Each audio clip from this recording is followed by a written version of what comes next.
Guys on the Mic. I am Scott, joined as always by Tony, Mike, and Matt. This week we have the NFC East. And then also, if you are a fan of wrestling, check out the Triple Threat podcast by Lucky and his buddies. Also, Lucky and Ekman just did a review on what they think is going to be going on over at the National Card Show if you're in sports cards. But with that said, you guys, let's jump into the Commanders. A lot of question marks on my book as far as the Commanders go. I do have them going 7-10. I'm going to actually start with Matt over here because he's got a boner for one of the Redskins. Well, I can't say Redskins. Sorry, Commanders wideout. So Matt, canceled. Start with no. We're going to go ahead and start with you. What do you got going on with the Commanders?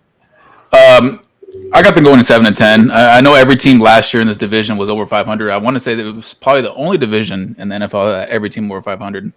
I don't know if you guys can bet that or not, but I like what they're doing on offense. I like the Brian Robinson draft pick from last year. Antonio Gibson. Hopefully they can use him. Did you just say you like Brian Robinson? I like him as what they're doing on offense, like as a unit. I'm not saying he's great, but he's that in between the tackles guy that's going to do what he needs to do. Move the chains or whatever. I'm not saying he's a top 5 running, but I'm just saying he's a good piece on the offense to help him out. I like the 3 wide receivers. What he did last year. I think Antonio Gibson is going to be be the lead dog in that backfield. I'm just saying he's a good piece to the backfield to add. That's all it is. I personally think the Commanders have one of the worst. They're going to have one of the worst run games in the NFL. Neither back averaged 4 yards a carry. Brian Robertson was 3.9 on over 200 carries. You got to remember he was shot though last year. He wasn't. Yeah, I know. But Antonio Gibson, look at 4.7, 4.1, and 3.7. He's declined every year. Gone down. But his touches have gone down every year too. So it's not like they don't use him in that role. But as far as the pass catching role, I think he's a weapon out of the backfield. I like their 3 wide receivers. I mean, McLaurin, Dotson, and Samuel. My breakout is Dotson this year. His target rate, I want to say his catch rate was like 86% last year. It was like one of the highest in the NFL of a rookie for the past like 10 years, something like that. So I think he's a little breakout candidate. So I like what they're doing on offense. It's just the quarterback situation. That's what it comes down to every team. How do you have Dotson as a breakout? How do you have Dotson as a breakout with their quarterback situation? Well, quarterback hasn't proven shit there. Nobody knows what Sam Howell can be, but if he's not the answer, we all know Jacoby Brissett's a capable backup. He did it in Cleveland, kept that team afloat. So regardless, I think Dotson could push that 850 yards, couple, 6-7 touchdowns. I'm not saying he's going to be all-world wide receiver, but I like him to make that second-year jump to be the great number 2 next to McLaurin. And we all know McLaurin is a really good number 1. He just needs a scary Terry quarterback situation. It's the same thing. It comes out to quarterback play.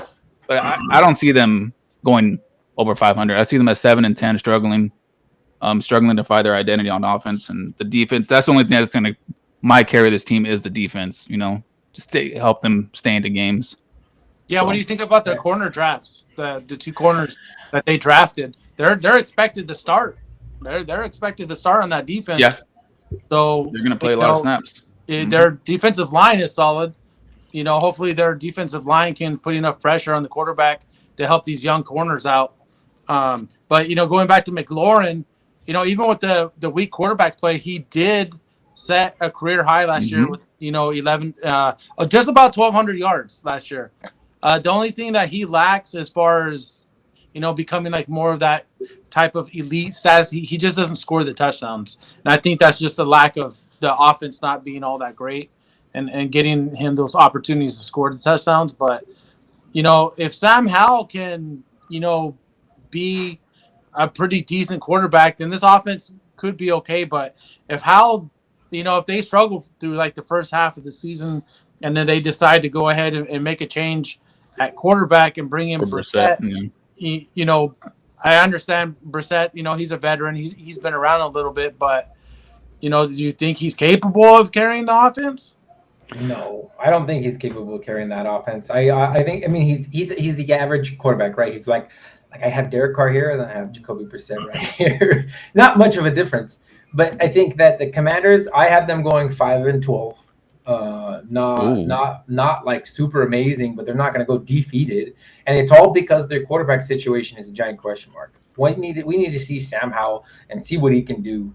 And they have a tough schedule, especially like we're talking about in the back end. Like they got a tough stretch, and those two corners that they got, and they got I don't know how it's just Sweat or Sweat. Montez Sweat, yeah. Sweat, right? Sweat. And Chase Young, like they got some good key pieces on defense. Their defense has never been horrible, but their defense has got better. And now you got young dudes that are just getting more and more experienced. So I think their defense can hold them afloat for a while, but it's really their quarterback play that's got to get them down the stretch.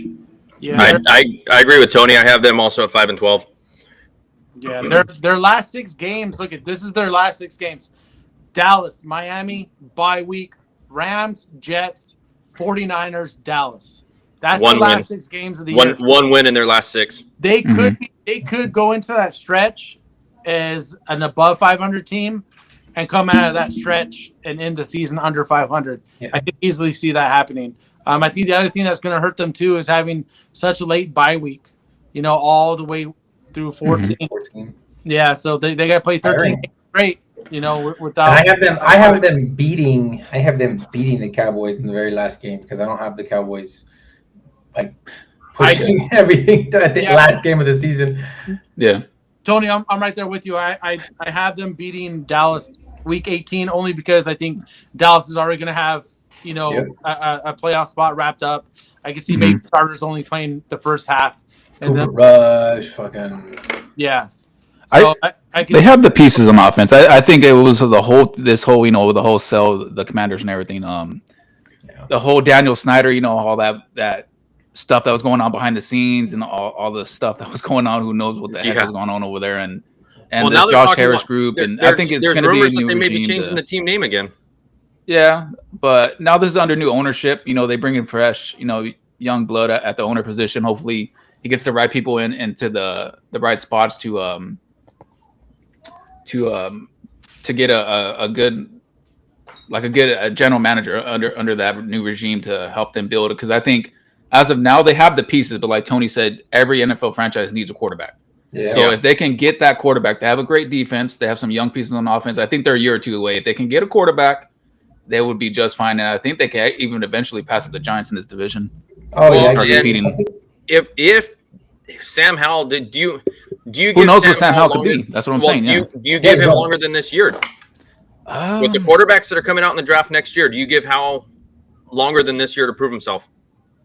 Yeah, because they're going to be they're going to be a top 10 pick. I think you give them a year. I mean, it just depends how bad it's getting. If they're in playoff contention, I mean, they might make a change to Brissett to hopefully try to push for the wild card. But I don't see them in that position. They might give them the full year and then just let it ride and whatever happens next year. Look at who they signed in free agency. They got Andrew Wiley and Nick Gate. That they're beefing up their O-line to ensure that Sam Howell doesn't get hit because he's a young quarterback. He's a quarterback that doesn't have much experience. And they're trying to protect them, and they're protecting their running backs, and they're going to get them out there, and we'll see what they can do. I think this is going to be a disaster, or it's going to be a above average team. I don't think it's going to be elite. But who knows? Sam Howell could come out of left field and say, "Hey, I'm the next Tom Brady," but you never know. Well, and Howell only started. Actually, played one game. I think he started it. He went 11 of 19. Only had 169 yards, 1 touchdown, 1 pick. So there's not really a sample size to go off of. It's not like he started 4, 5, 6 games last year. But the one thing going before we move on to the next thing, the one thing they have, Eric Bieniemy, offensive coordinator from the Chiefs, under Andy Reid's tutelage, from that tree, he's won 2 Super Bowls. I think it was 2018 and 2020. So he knows how to run an offense. Hopefully he can get the right pieces in the right position to get that offense going. So that's another thing going for them. And he's an offensive-minded, head coach. So, offensive coordinator. So we'll see where that goes from there because Ron Rivera's strong suit is not offense. He's a defensive coach. So that might also help also on the offensive side. Yeah, their whole season is going to depend on the offense and particularly the quarterback. Cowboys only allowed 342 points. Commanders allowed 343 and Eagles 344. Those were all the best teams defensive wise in that division. So they're right there. I mean, it's a coin flip between any of those teams for points allowed, and they only allowed they were only a negative 22 point differential last year. Especially in that division. That division is tough.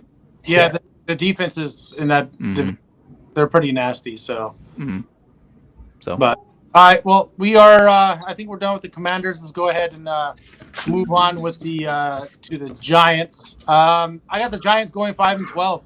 I got them taking huge step back. Jesus, me too.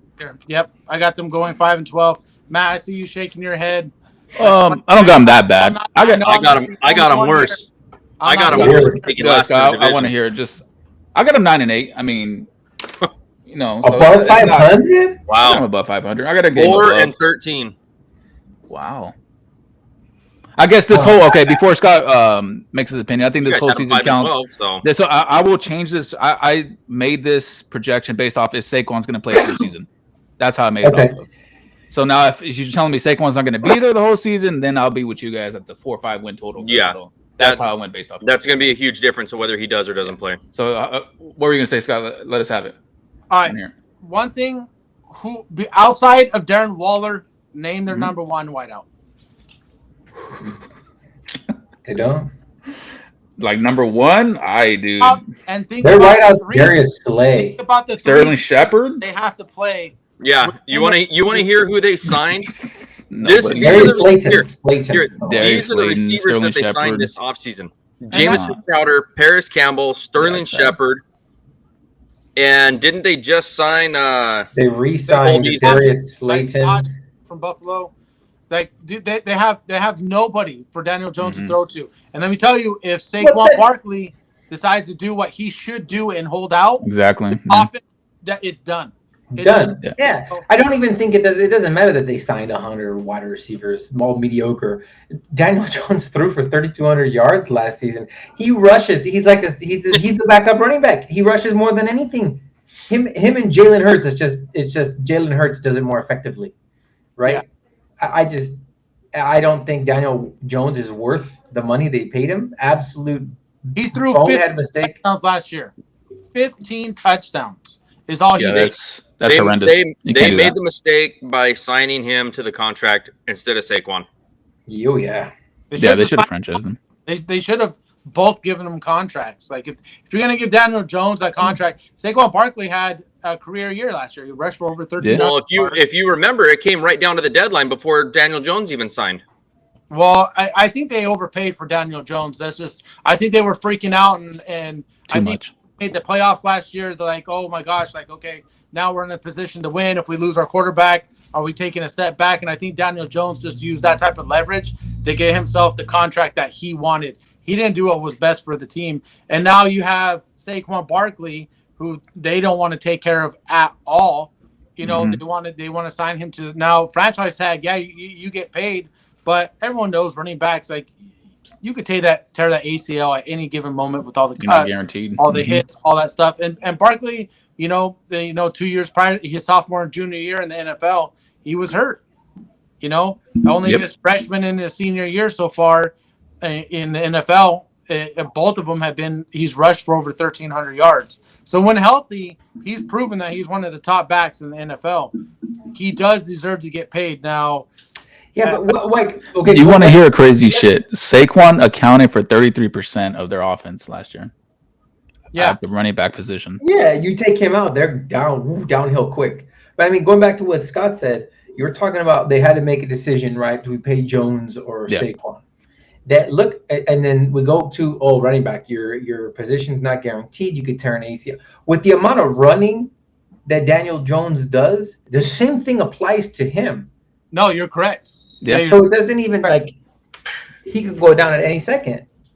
Yeah, and that's when we talk to Scott. We're talking about the other day. Like, you have these mobile quarterbacks. We don't want to get into this. We get into this after the show, but you have mobile quarterbacks that do the same thing. So now they're devaluing the running back position. We have a quarterback that takes off like Lamar Jackson. He rushes for over 200 or 150 rushes a year. Lamar Jackson last year. Exactly. It's going to eventually catch up to them. Yep. And now you're giving your running back less carries, but that's your running back's job, is to take the pressure off of your quarterback. You have your franchise literally coming out the pocket, at these linebackers and safeties and corners, man, full speed. It just takes one hit. Everybody gets caught. Mike Vick got caught. It's going to eventually happen. So, well, and not every quarterback's the size of Josh Allen either. But it takes. But one eventually, hit, it'll catch up with Josh Allen eventually too. It will. Look, okay. Like Big Ben, it caught Big Ben. All the significant quarterback injuries over the last maybe 8 to 10 years, right? Mm-hmm. What almost the one thing that's all had in common? Out of the pocket. Out of the pocket. Look at Garoppolo last year. Now he was out of the pocket. He was starting to move forward. Breaks his foot. Trey Lance, same thing. He's moving up. When Dak Prescott broke his ankle, what was he doing? Lamar Jackson, when he got hurt, what was he doing? Big Ben. Drew Bledsoe got hurt for Tom Brady to take over. What was he doing? You know, and same thing with actually when Garoppolo tore his ACL. Yeah, it's when you now going back to that play, that was all 100% on Garoppolo. You're the quarterback, dude. You go out of bounds. Why you cut back inside? Go heads up with the defensive player to gain another yard. Yeah, but I think it's just when quarterbacks take off, like it's just not good. Like just run out of bounds. Smart quarterbacks will just run out of bounds, take the few yards that you can get, stay healthy for your team. You know who does that? You know who does that a lot? Who? Are you okay? Mike, are you okay? No. Hey, I was waiting for Tony. I was waiting for Tony to answer. No, Mahomes. Mahomes does that a lot. Scrambles, gets a few yards, and gets out of bounds. Yeah, because he's smart. He does not he deserves all the fucking money he's getting. Like with Daniel Jones, like he wants Mahomes' money. You look at that guy and you're like, no way, Daniel bro. Jones does not deserve anywhere close to Mahomes' money. But with Daniel Jones, it's just a matter of time. Yeah. And it's sad to say that, but I don't wish it's a matter of time for every multiple quarterback. Yeah, it's a matter of time. Now, one thing we did forget to discuss is going back to the wide receivers for the Giants. They did draft Jalen Haidt, Jalen Hyatt, who ran a 4.3. But again, you look at the scouting report on him. They're like, yeah, he can run straight, great, but he is not very good. He's not a good route runner, no. And he rarely played on the outsides. He's purely a slot wide receiver. So how do you guys think Darren Waller is for this scheme? Yep. How do you think he's going to Jalen Hyatt's contested catch rate 60%. I don't know. I don't know how it's gonna work because Darren he's gonna be a target monster, man. The last few years he's been breaking down. He's a target monster. Hurt. So let's just say Darren Waller gets hurt. Okay, now you're in big trouble on this. Yeah, because he's gonna be a huge safety blanket for Daniel Jones. Mm-hmm. So there's a lot of question marks with the Giants. I just think that they're gonna really decline. Yeah. I don't think they were even that good last year. It was just one of those things that just a lot of things fell right for them, and they made the playoffs. So and this defense, it was 30th ranked, man. It was a bottom 5 defense last year. I mean, I know they addressed it trying to get corners and D tackle or whatever and safety, but this team couldn't stop the run last year, man. They got ran over by teams that could run the ball. So now you're putting Daniel Jones in a situation like you got him on the field, falling from behind, no weapons. If Barkley's not there, he's gonna say, okay, I have to put it on my shoulder. And like Tony said, that's not a good recipe for success in the NFL, especially when you don't have many weapons on the offensive end to help you out. So he's not Lamar Jackson. Like if Lamar Jackson were in that same position on the Giants, Lamar Jackson can make things happen, but Daniel Jones is not Lamar Jackson, and he tries 100%. And it's just it sucks the situation that they're in. So when I gave them my 5-12 rating, I gave them 5-12 based off Saquon not being there. Yeah. Okay. So I think it does. I went one worse at 4-13. Yeah. I mean, if Saquon's there, I definitely raise it up to maybe close to 500. Here and stole my notes. He grabbed my notes and ran off with it. Oh, wow. Son of a bitch. Hey. All right. So before we move on, Saquon holds out, yes or no? Simple yes or no? Yes. Yeah. The whole season. That's what I'm saying. No. He holds out a couple games. Okay. He's not gonna want to miss a bunch of money, but I say 4 weeks.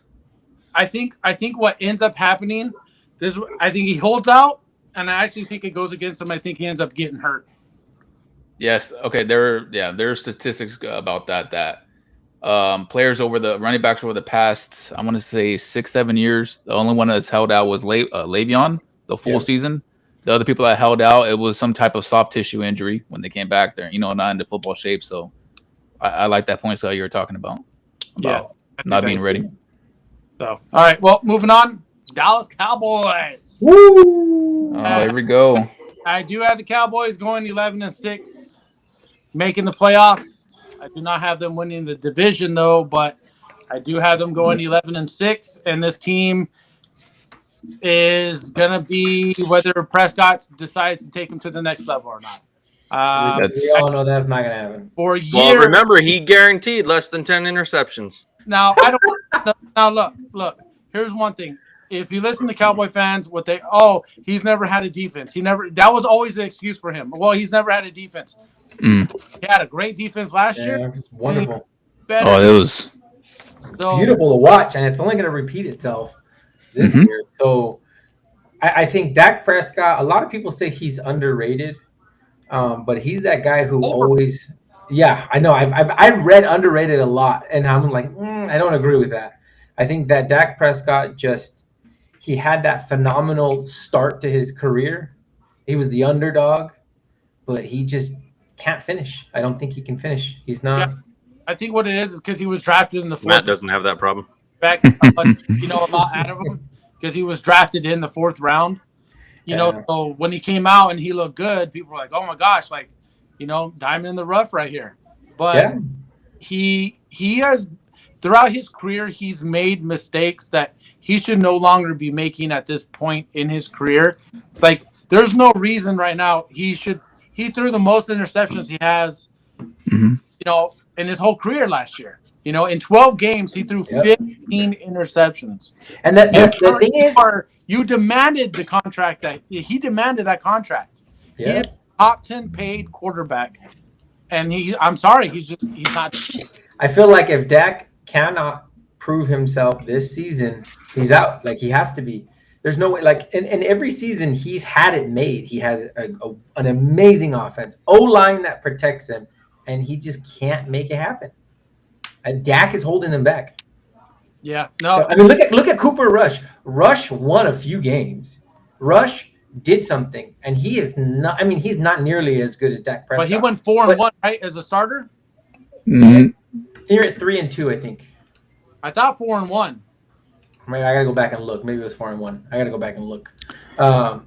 Somebody look while we're talking. But I think, and look at Cooper Rush. he didn't do bad, but look, that's because of the team he's surrounded on. If Dak can utilize all his weapons and his O-line and just play to them, I think he takes the next step in being an elite quarterback. But he can't do that. I think he's selfish. That's my opinion. Yeah, everything that he did last year, even his percentage completion and his average completion, they were the lowest of his, not the lowest of his career, but under his career average. He went 6-3. That's what this is saying. Cooper Rush beat Cincinnati, beat the Giants, beat Washington. He didn't start 9 games. He played 9 games, but he didn't start 9 games. 9 games, yeah. Because they're even saying they're saying Dak played 12 and Cooper Rush played 9. Yeah, so there's not 21 games. Oh, you know what? Unless they're counting the playoff games. The playoff games, I think, yeah. They didn't make it out of the what? First round. Okay, so that's 18. They lost. Okay, so that's 19 games. Yeah, 19. They won their first round because it was this big, huge deal. Remember, it was this big, huge deal about how they advanced, got over the hump. He won a playoff game, yada, yada, yada. And that was again, back-to-back years of just embarrassing last-minute plays by the Cowboys. I felt really bad for the fans because their season, they didn't deserve to watch their season and like that. But I think this defense, though, is going to be freaking phenomenal. Yeah.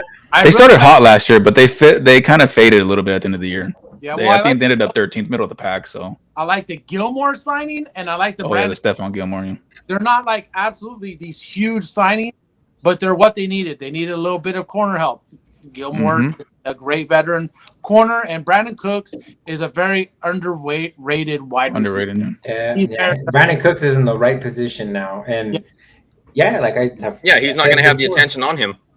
No, Prescott has the weapons. They give him more weapons. Like that defense, you got Gilmore, you got Diggs, you got Parsons. Like their defense is stacked. Like their only single point failure is Dak Prescott. Yeah, if Dak Prescott picks it up and he does what he should do. He's capable. Yeah, he is 100% capable. I think that ankle break fucked him up. Yeah, it could have, but if mentally, I just think mentally he's like he's not. I don't know. There could be something deeper there, but that's my opinion. I think their defense could keep up with Philadelphia, but what I have Philadelphia being is a better offense and more well-rounded. Yeah, I wish I could put Dallas ahead of them, but let's take it. I'm gonna take you guys down memory lane. The whole. Okay, Mike, go ahead. There's still a question mark in the backfield.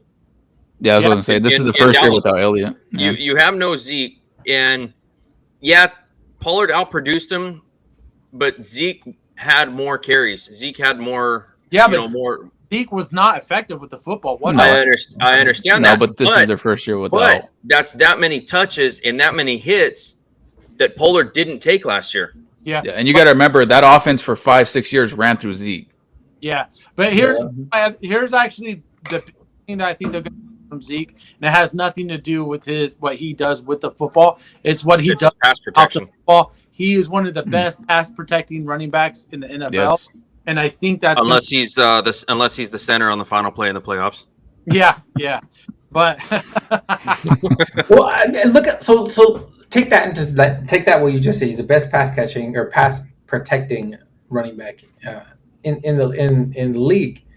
They're going to lose Zach Martin potentially. He might hold out too. Yeah, he's holding out. Yeah. So if you lose Zach Martin, you've already lost Zeke. They don't re-sign him out of nowhere, and Pollard is not as good as he was last year with that break he had. Because I mean, he could be downgraded regardless. I mean, he's great. He was good. He made things happen. He wasn't Zeke, but if he's not the same as he was last year, and you lose two of your best blockers on the team, who comes in and does anything on the backfield? All right, here's a question. Backfield, Matt. Backfield. Yeah, there you go. There you go. I like it. Handle 280 plus touches. No. Even the coach last year, I don't know what I think it was offensive coordinator. That one game that Elliott was out, he said I think they gave him 16, 17 touches. At the end of the game, they said that Pollard was winded, he couldn't handle it, and I don't think he's ever had. Let me bet it. He's never had more than 16 carries in any game, including college and professional. So he had 243 touches last year between carries and receptions. Yeah, he's not that workhorse back. I think in that game of 16 touches where he said he was winded, was it the game where he was ripping off fucking 30, 40, 60 yards at a time? Tony Pollard was ripping off huge chunks of yardage almost every single game. Yeah. Having less touches and more is the more he is by far the more explosive player out of the backfield. No doubt. For him to be winded, because he's not running 5 yards at a time. He's a playmaker, and he's gonna. Yards. Oh, there's the guest appearance. Talking about the Cowboys. Sorry, guys. I'm talking to Jerry Jones. Shove a big old BBC in the Niners' ass this year. Hey, what it is. Angel, what happened the last two playoff seasons? Hey, I see you drinking Bud Fuck Light. the Niners. Yeah. Yep. Ultra out of here. It's America's beer now.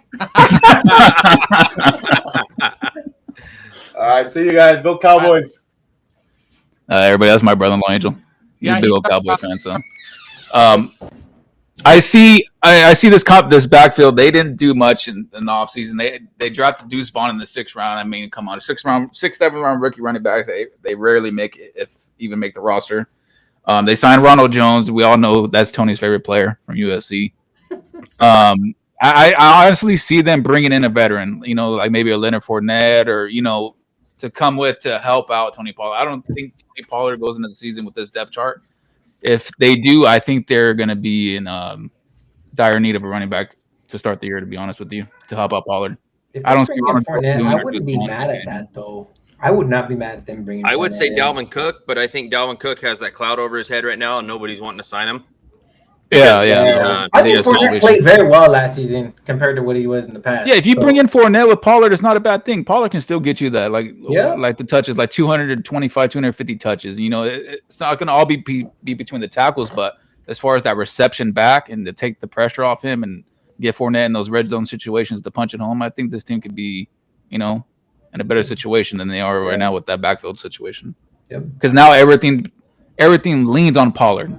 If Pollard doesn't carry the load, what happens now? Now you're leaning on Dak. Dak, I need you to throw. Dak, I need you to throw.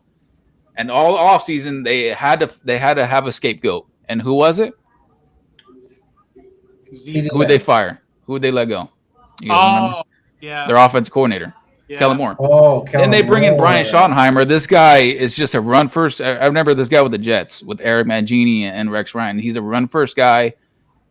They said we need to take the pressure off Dak, run the ball more. So now if you're going to run the ball more, Tony Pollard is not going to survive the season getting 260 touches between the tackles. I'm sorry, he's not. I don't think he's going to make it. Again, back to Dak. It's not good when your offensive coordinator said, well, we need to take some pressure off of him. We need to score less. Did you guys remember that in the offseason? We need to score less. Who the hell says that? Maybe they thought the drives were just too fast. Like they weren't. I don't know. I don't know. He said we scored too fast. We need to keep our defense off the field. It's just that doesn't make sense to me. And I hope they find it on offense this year because they have a great offense with CeeDee Lamb, Brandon Cooks. I mean, CeeDee Lamb. What do you think about CeeDee Lamb? He's going to take that fourth-year elite jump to the top 5 wide receivers. Oh, I thought he jumped. I thought he did the jump. Massive jump. Oh, he did. Yeah. But now you think he could be that top 5 with the Jeffersons and the Chases and what do you guys think? AJ Browns and I don't think so because of Prescott. I think he has a capability. Gabe more than capable, but it's Prescott that'll hold him back. No, I think he's ready for it. I think he is ready for it, and I wouldn't be surprised if CeeDee Lamb finishes like the number 4 or 5 wide receiver in the NFL. I'm jealous because the Raiders passed up. He can be. He has the potential to do that. So yeah. So you guys got anything else you guys want to add on the Cowboys? No, we're good. I think Cowboys are in a good situation to win. They're gonna go playoffs again. Oh yeah, and I got them at 10-7. I have them at 10-7. I got them at 10-7. I actually have them 12-5, repeating last year. Oh, somebody's a Cowboys fan. No. Yeah, I'm gonna tell Fernando right now that you're joining him at his house every Sunday. So that means you have the Niners at what? 16-1. We haven't gotten to that division, sir. What do you have your Raiders at? Shit, number 1 draft pick. Number 1 draft pick. And you guys fucked that draft pick up like always. Let's keep it with the NFC East. Anyways, moving on to Philadelphia. I got Philly going 12-5. I got going 12-5. They got some tough games on their schedule, especially the second half of the season. They got some tough games. They got to play Kansas City, Buffalo, San Francisco, Dallas, Seattle, all in a row. So that's going to be their tough stretch. They didn't have a stretch like that last year. They were just running a train everyone that was in front of them. But yeah, I got them going 12-5, winning division, being the number 1 or the number 2 seed coming out of the NFC. What do you guys got, Mike, Tony? I got them repeating at 14-3. That's exactly where I have them. 14-3. 14-3. Same situation last year. I think they didn't get worse. They just lost Miles Sanders, but I don't think that he was a big impact. But by signing DeAndre Swift, I think that's gonna be negated. They're really a running back by committee with Hurts, Scott. Now you have Swift, and what was the other one's name? Rashad Penny, Kenneth Gainwell. Yeah, like Kenny Gainwell, Penny. Now you have all these they're definitely a running back by committee, and I don't think they worsened whatsoever.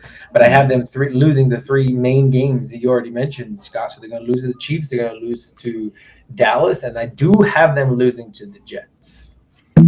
You have them beating San Francisco, then? Yep. Yeah, I got them losing to the Jets, to Kansas City, San Francisco, 1 to Dallas, and at Seattle.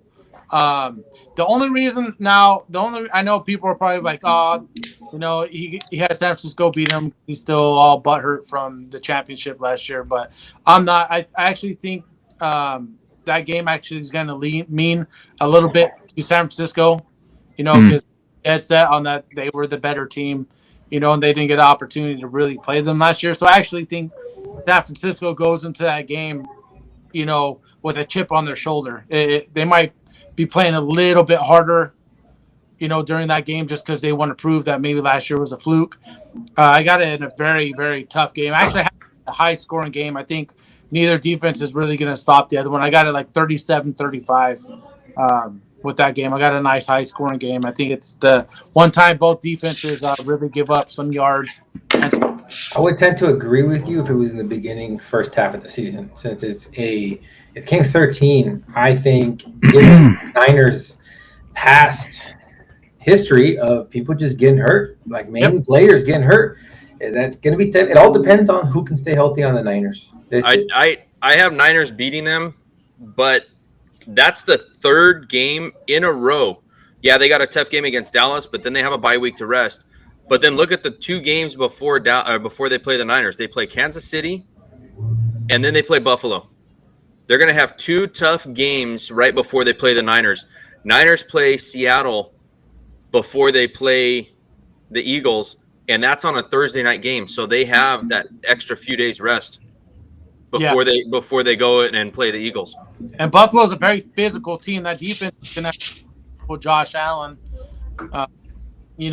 So we're seeing obviously Kansas City. There'll be a lot with that Kansas City game. The Super Bowl from last year. Yeah. And I didn't even think about it. They actually played Dallas the week before they go into the bye. And then they play Dallas the week after the Niners. Yeah, so I do have them splitting with Dallas.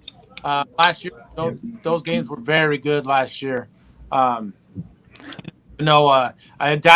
missed the first meeting, and Jalen Hurts missed the second meeting last year. So his team was playing with the backup each time. So it'll be nice to see both quarterbacks be healthy.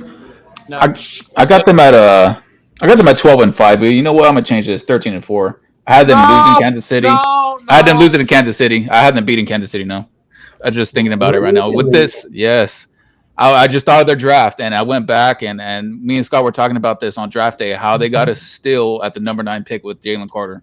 This guy was the number 2 overall guy on the big board, and this man, he's a force, man, to be reckoned with. And they got us still at I want to say they had another one, Nolan Smith from Georgia.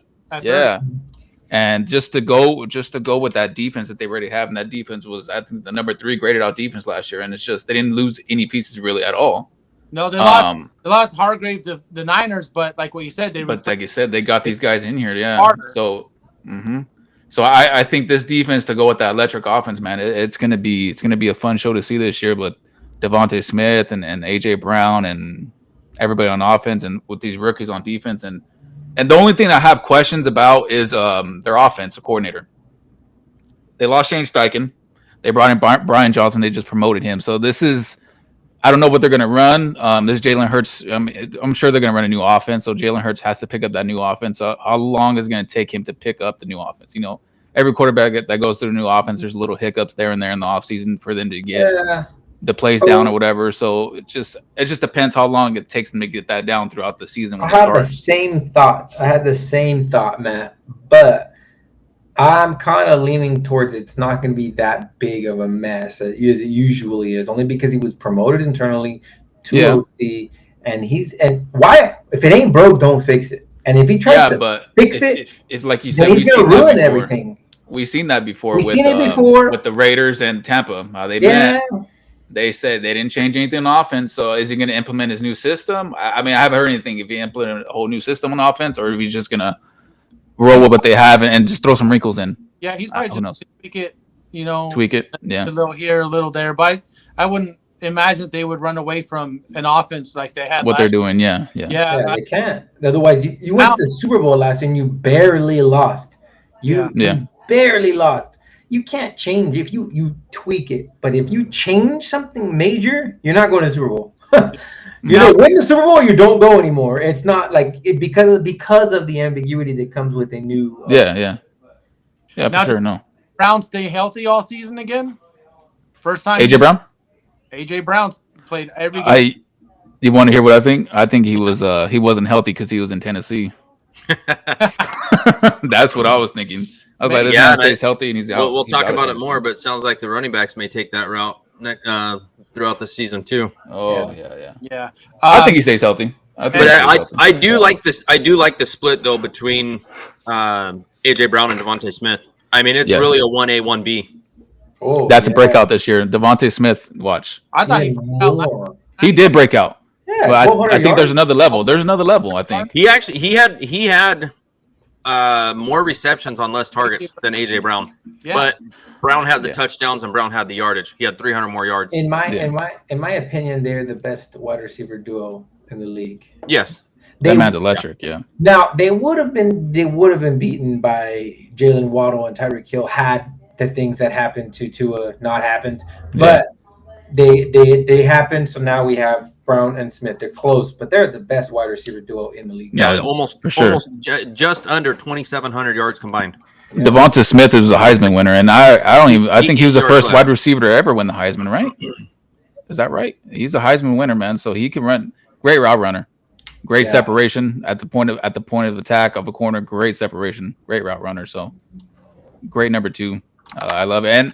But we got to remember that was without Dallas Goedert. Dallas Goedert was hurt for like 4 or 5 weeks, and he took off after that. So now, he's still going to get his, but now you got to Goddard's always going to get his in the red zone or whatever, third down. So we'll see. It might come down the targets a little bit more, but I think the yardage can still be there for him. Well, don't forget about how good Swift is out of the backfield catching the ball too. And then watch Swift stay healthy. Gainwell was their top back. It'd be your dream come true, man. Gainwell was their top pass catcher out of the backfield. Oh, Gainwell was their ride or die in the playoffs, man. Yeah. His touches went up each game next to Miles Sanders. Yeah. So I think that's why they let Sanders walk. Their goal line back is Jalen Hurts. They didn't get rid of the whole butt push this year. They were talking about for that rule change, and you can't get to the one. They wanted to change it to where the running back or the fullback can push the quarterback in. So now, now that they lost Miles Sanders, I don't think it's going to affect them any in the red zone. So Jalen Hurts is that red zone running back to score. Hurts had more rushing touchdowns than Sanders. Yeah. Mm-hmm. I think he had what was it? Let me guess. 13. It was like 18? 13. He had 13, and Sanders had 11. 160 rushing yards. That's insane. Yeah. Now, how's Miles Sanders almost 1,300 yards going to get split up? I don't know. Give another 500 to Jalen Hurts. If Penny can stay healthy, we've all seen it in Seattle. That guy, he's dynamic. If he can stay healthy, that's their early down back. But I don't think they have him stay healthy. No, they don't. You have 2 running backs that do have injury history with Swift and Rashard Penny. So let's just say they both go down. Now you're just back to. Well, why do you think they drafted both? You got one for like 6 games, you got another for 6 games, and then carry them. They got Gainwell to take them in the postseason. They have Gainwell and Scott's still there. He's underrated. He could take some touches off. I guarantee you they roll with those 4 running backs. You think all 4 running backs every week? Hell yeah! Given the injury history with Swift and Penny, you have to. I think so. I actually think Scott's going to be the odd man out. I hope not, man. I think he's the odd man out until one of them gets hurt. Yeah. Or he goes practice squad or something. But he'll just be a healthy scratch is all it is. Like he just or practice squad. Yeah. Or your boy Trey Sermon's there unless he picks it up. Trey. Is he even going to make the roster, or is he going to be practice squad? Probably not. No way. Practice squad. Yeah, practice squad all day long. So, you guys got anything you guys want to add to this? No, I'm good. I think this one's pretty repeated last year, except the Giants down. Yeah, I have Giants Commanders flip flopping. All right, 3rd and 4th. You guys want to touch a little bit on the running back situation again with that the running backs having that meeting, obviously to discuss pay. One of the things we were talking about in our fantasy football group chat. I got an injury. I can't discuss it. Yeah. No, everyone is getting more pay. Like every position is getting more pay except for the running back, which is really weird because and they're getting less. The running back position is like I don't get it because they're so it's such an important position. You know what I mean? Like if you're not touching the ball, you gotta the quarterback. You're also used as a wide receiver. You touch the ball more than anyone other than the quarterback. You know what I mean? You're going to touch the ball the second most. I think these bell cow running backs should be paid. Paid. Yeah, I agree. You know, wholeheartedly agree. All 20. Like, I don't understand. You have wide receivers making $20+ million. Okay, now I'll use Debo as an example because he rushes, he lines up in the backfield, and wide out. And why did he demand more money? What he said? Because he was a dual threat. Yeah, if you're going to use me as a running back, you are going to shorten my career. Okay, I'm not going to be as good as I am. I mean, look at he's been hurt rushing the ball. So I don't understand. Like, I think the way it should work is I think when running backs are drafted, they should not be allowed to be signed to longer than a 3-year contract coming out of their rookie year. And I think it's a position that you should not be allowed to franchise tag. I don't think it's fair to them because under the franchise tag, there's no guaranteed money. And it's a position that it's just the nature of the position. You're going to get hurt. It doesn't matter. At some point, you're going to get hurt. I mean, you can't name a running back that didn't have some kind of significant injury, you know? And some guys are getting hurt in college. They're not even making it. Yeah. You know what I mean? Frank Gore, I know I keep bringing up Niner players, but Frank Gore got hurt knee twice in college, but luckily he stayed healthy in the NFL. But it's a position that I think needs to be paid more, and I'm on the running back side as far as them wanting more money. I mean, what did Cincinnati, Joe Mixon? They took a pay cut? A pay cut. What, he's making $5 million? We did last week. What was it? Six something? Yeah, because he had dropped 4, and I think it was like 6 something. But I think so did Joe Mixon compared to everybody that had the meeting? And who was it? Who had the meeting? I have it right here. It was, you had Saquon Barkley, Derrick Henry, Josh Jacobs, Jonathan Taylor, Christian McCaffrey, Tony Pollard, Nick Chubb, Najee Harris, Aaron Jones. Joe Mixon was there, and J.K. Dobbins. You have all these dudes talking about how they probably need to get paid more. I think all of us on this call are going to agree. But what Joe Mixon did, it sucks because I know why he did it. That hurt the running backs. It hurt them, yeah. He did it to stay with the team. He did it because he wants to win. Winning was more important than money to him. Which is good. It's cool. Which is good. It's cool. I agree with that aspect. Yeah. Winning is more important than money. But at a certain situation, like Scott said, you're so significantly underpaid, like bring it up so that it's fair at least. Mm-hmm. If you're a bell cow running back, you should be paid $15 million minimum, I think. Yeah. I'm going to pay a wide receiver $20+ million to touch the ball like 1/3 of the time. Like we're over here talking about. Or do you give him a little less and you have it incentive laden? No. Okay, all these other positions are getting their guaranteed monies. I know. Okay, look at this. AJ Brown. We talk about he's elite, right? He had 88 receptions. Okay, Saquon had almost 60 receptions coming out of the backfield to go on top of all his rushes. Saquon had 20.7 touches a game. You see what I'm saying? So I don't understand how. And half the time, the difference between a wide receiver and a running back, especially when you play that outside, is running back takes harder hits. Yes. Oh yeah. You catch the ball as a wide receiver, you can go out of bounds. Running back, you're like there's like a 75% chance you're going to get hit before you reach the outside. It's going down. Yeah. And so I think the running back. I like that Saquon didn't take that contract. Look at this. Mm-hmm. Nick Chubb, 2021, signed that big contract, right? This year he's making 14.85. So now how you, as the Giants, this man is 33% of your offense, right? The offense runs through him. Catches the ball in the backfield, runs it between the tackles. How are you going to offer this man $11 million a year? How is the running back position going to come from here and come down here? 2 years later, while the salary cap is up here, while the quarterbacks, your wide receivers, your DNs, your linemen, I understand all those positions are important.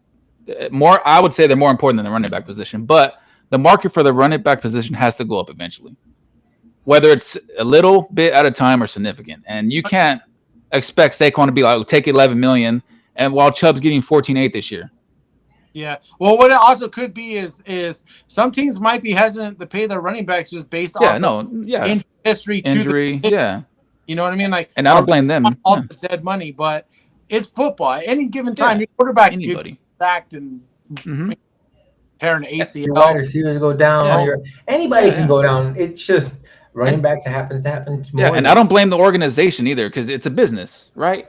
But it's a broken system that somebody, like Scott said, needs to get fixed. But you know what? Like, it blows my mind that the NFLPA doesn't advocate for even just that one position. Or the running backs. Yeah. Honestly, I was thinking. Oh, go ahead, Tony. Go. Like, I want at least a 20%, 10% increase compared to everything. Like Matt was pointing out, the salary cap has gone up every year. Why doesn't everything else go up? Not necessarily by the same size as salary cap, but just go up a little bit to value the players. I mean, respect the players too. Because they're too big giving it to wide receivers and quarterbacks. It's like as linemen. Salary up, who's the first guy to almost always ask for more money? Quarterback. And the left tackle. Mm-hmm. You know what I mean? Here, you want to see how much the salary cap's gone up every year? It went up $16.6 million this year. 25.7 million last year. 15.7 was a decrease in 2021. 2020 it went up 10 million. 2019 it went up 11. 2018 it went up 10.2. 2017 it went up 11.7. So it's averaging about 10 to 12 million a year. And that's a good amount of money. It's a good chunk. A lot of money. Yeah. You know? For comparison, 2017 the salary cap was 167 million. It's just under 225 million this year. See, the problem is like it's money, and then everyone just thinks that they deserve the same amount of money. Yeah. I don't think that's the way. Prime example is Daniel Jones. Yeah, Daniel Jones. Yes. Yeah. Prime Exactly. No. If I'm the Giants, fuck no. Like, what are you like? Everybody in the world, when he announced that that's what he wanted, that was the 45 deal that he was looking for, like it exploded the entire NFL fan base where everybody was like, "Did he really just say that?" Yeah, and he was dead serious. Well, and everybody's contract now. Oh, I want to reset the market. Yeah, I want to reset the market. Yeah. That's a bullshit I want to claim. reset the market. Everybody reset. wants to have the largest contract in history at that position. Yeah, and I don't agree with that. Like the only guy that should be demanding that right now that's in the NFL, Patrick Mahomes. Yeah, because he's already got an absurd contract. And he's only the 8th highest paid quarterback, right? Yeah, There's 7 at the time. guys than him, and Patrick Mahomes. Every time you look at Kansas City, you're like, well, Mahomes is healthy, so they got a chance to win the Super Bowl. Doesn't even matter who's on the roster. Yeah. But like Mike said, at the time he was the highest. But like Mike said, every quarterback wants to reset the position. I think it goes deeper to. It's not even quarterback. It's every single fucking position. They want to be the highest paid. And it's not like these running backs are asking for $25 million a year. Just give them like 12, 13, 14, something. Dude, like not 9, 10. Well, what is it? Bijan is going to be the highest paid running back this year? Yes. And he was drafted. Yeah. Yes, I told Mike that the other day. He's like 12. How much is it, Mike? 10, 11? I don't remember. Let me see. Watch, I'm going to show you. I told Mike. How are you going to have a rookie just coming in be your highest paid running back in the NFL? Yep. You know, Mike, bring up. And he hasn't proven anything. Mike, bring up the top 10 paid. Based off of bonuses. And right now, as far as salary, I was looking at it earlier, and I could be wrong, but I think out of the top 10, I think there was only 2 Super Bowl quarterbacks on the list. So, like, Lamar Jackson paid all that money, right? If I'm Baltimore, I'm like, well, we haven't won a Super Bowl with you. You've had the team to win a Super Bowl. We haven't won a Super Bowl with you. So why should we give you the most? Like, you're not taking us to the AFC Championship. You're not winning playoff games. I lied. Second highest, 13.79 million, almost 14. Yeah. Who was it? Chubb's the one that's higher than him, right? Number 1, yeah. Yeah, and I honestly think Chubb deserves it. He's a really good running back. He does great. But the hand Bijan Robinson, all that money without him. But you know what? At the same time, maybe that's the start of running backs getting their money. It's in tiers. I think if you're in the top 10, you get a guaranteed salary. So he was drafted at 8, so he had to come in at that threshold to whatever it was. Scott, this is what you were asking for right here. This is based off of last year. This is 2022. Average salary per year. Number 1, Aaron Rodgers, $50.3 million. Yeah. Number 2, Kyler Murray, 46.1. Number 3, Deshaun Watson at 46. Number 4, Mahomes, 45. Number 5, Josh Allen at 43. Number 6, Derek Carr. This was when he was with the Raiders at 40.5. Stafford was number 7 at 40. Tied with Dak, also at 40. And number 9 was a tie between Russell Wilson and Kirk Cousins at 35 million. So that's 11 quarterbacks, right? Yeah. Mm-hmm. Only 4 of them have won Super Bowls. Yep. But they all want the highest paid, which is like, it blows my mind that we're in this situation every fucking year. There's always the one person who wants to get their contract and they want to be the highest paid, and he fucks it up for everybody else. And I honestly think, like, Tom Brady set the standard, because he never asked for that, especially when he was at the Patriots. And he never took elite money. He never took elite money, and he's the GOAT. And he never took elite money because he knew that he needed a team around him. That he knew he was the best around, but he needed the weapons around him to win, and that's exactly what That's he being did. smart. He wanted to win. He didn't care about the money. I mean, it did help that his fucking wife was a bajillionaire, but I mean, at the same time, you want to win, or what do you want, man? Yeah. And to Scott's point earlier, he had an idea. The NFL, I was thinking, this news came out over the weekend. I was thinking, how can the NFL help running backs, get their money sooner or whatever? Scott talked about the franchise tag. I have a solution to where every college player in FBS has to play 3 years, right? Before they declare, they have to go to their junior year.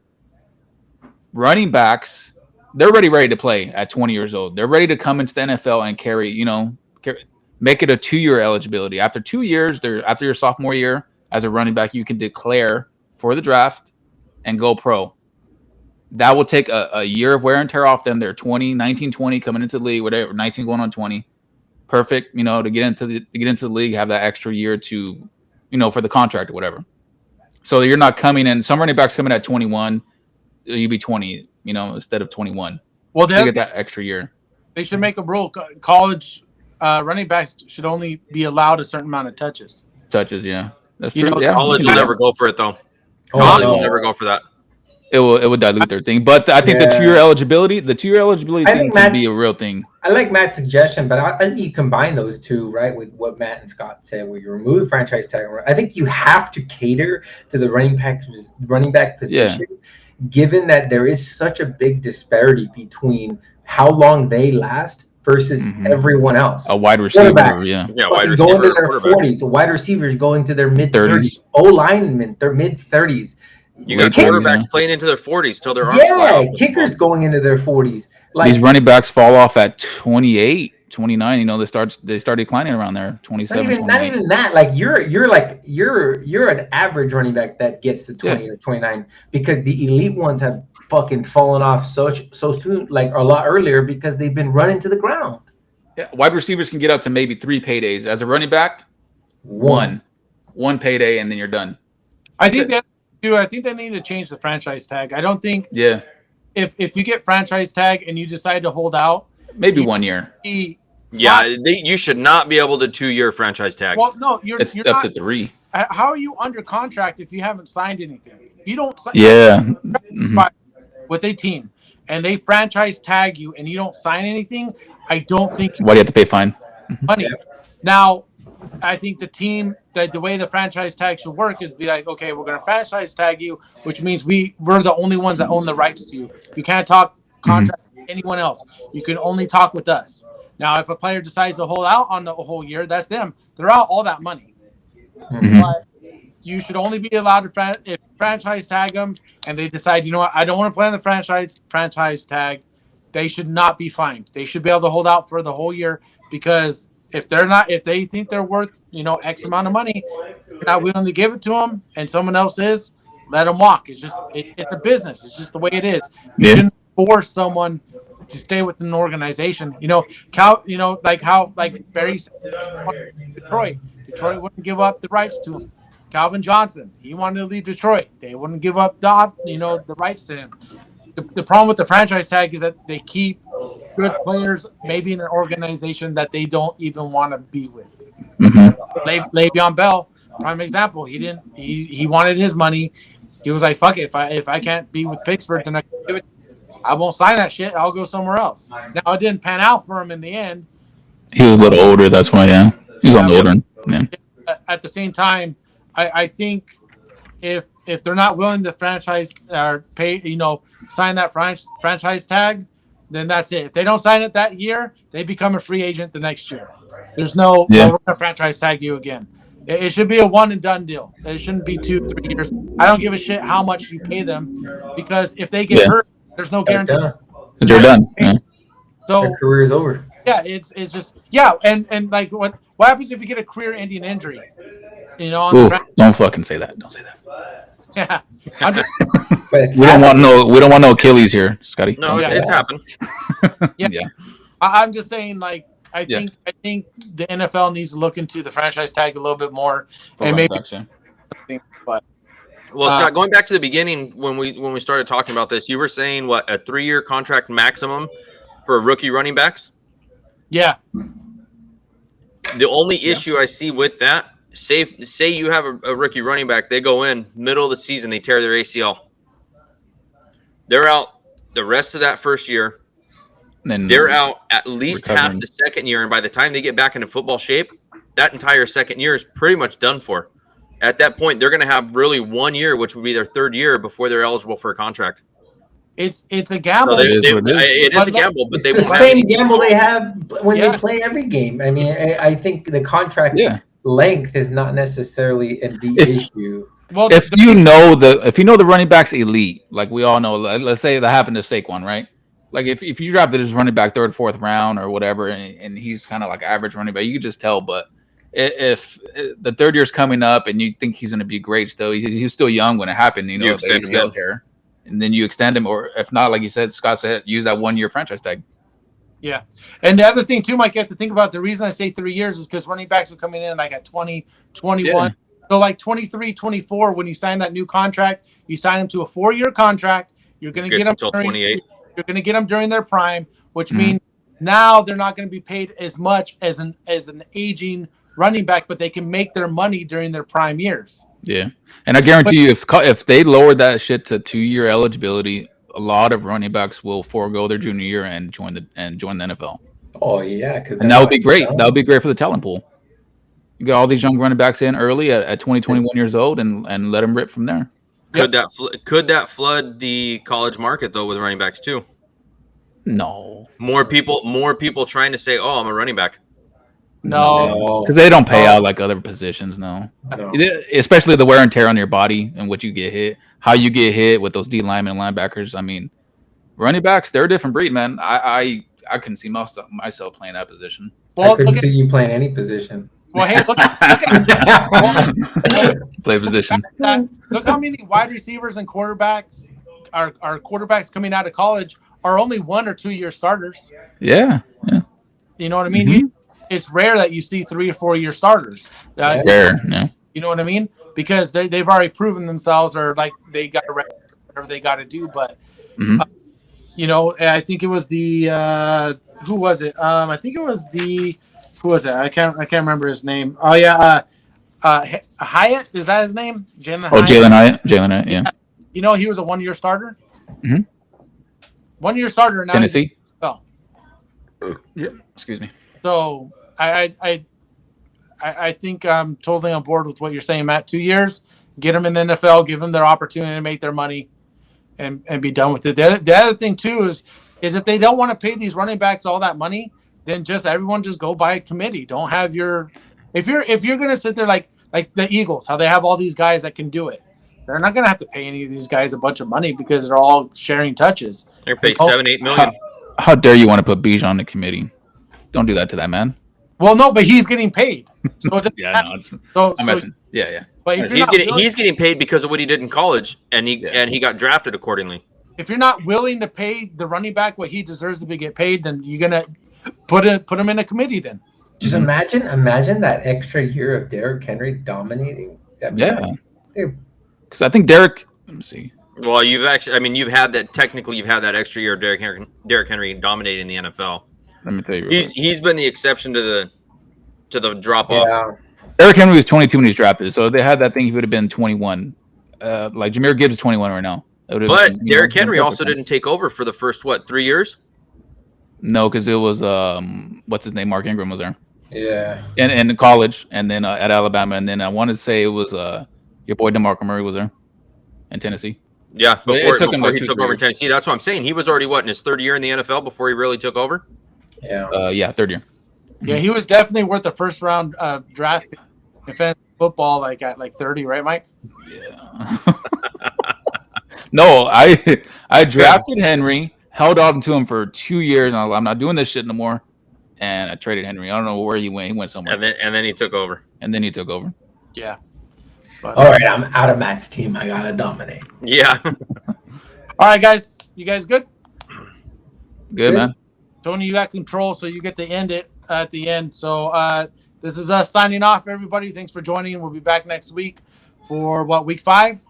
What are we doing next week? What's the AFC East? AFC East. AFC East. Here we go. Now we're getting into some teams here. Interesting division.